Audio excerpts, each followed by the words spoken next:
за отворен 28-та седмица на Съветът на община Кратово. За седмицата го предлагам следният дневен ред. Предлог записник от 27-та седмица на Съветът на община Кратово.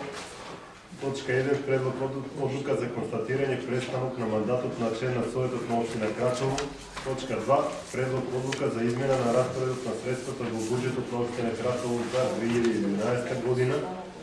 Точка 3. Предлог одлука за властуване на Комисията за финанси, бюджет и локален економически развой за донесуване на конечна одлука за измена на разпоредът на средствата до бюджетът на община Кратово за 2011 година.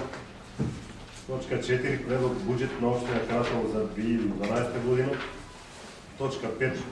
Предлог одлука за извършване на бюджета на община Кратово за 2012 година. Точка 6. Предлог одлука за сключване на договори за сработка за възстановяване на регионален отбор за управление с отстъп на Североизточния Атлантски регион. Точка 7. Предлог одлука за започване на постъпка за разпишуване на област за сключване на договор за стопанисване с явна чистота в град Кратово.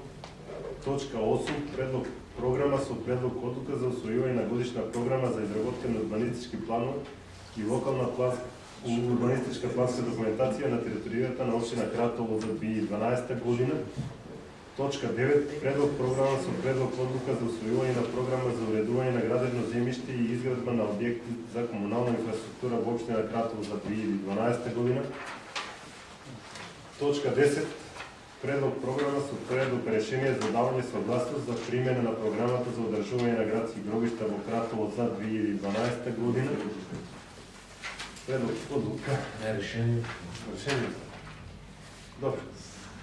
Точка 11. Предлог решение за даване съгласност за приемане на отредбите от одлуката за определуване на висина на наместокът за стопанисване с градските гробища в Кратово и ценовникът за надместок на погребалните услуги на градските гробища в Кратово. Точка 12. Годишна програма с предлог решение за усвояване на годишна програма за работа и развой на явната общинска установа Дом на културата Лазар Софиянов Кратово за 2012 година. Точка 13. Годишна програма с предлог решение за усвояване на годишна програма за работа общинската установа музей на град Кратово за 2012 година. Точка 14. Годишна програма с предлог решение за усвояване на годишна програма за работа на явната образована установа детска градинка Царка Андреевска Кратово за работната 2011-2012 година.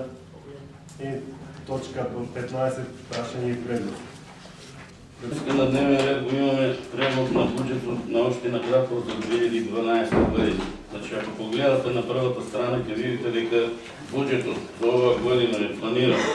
Значи, купните приходи на 182 милиона 222 482 денара, аналогно на това и направени разходите, колко ще бидат купните разходи, исто како што е и приходът.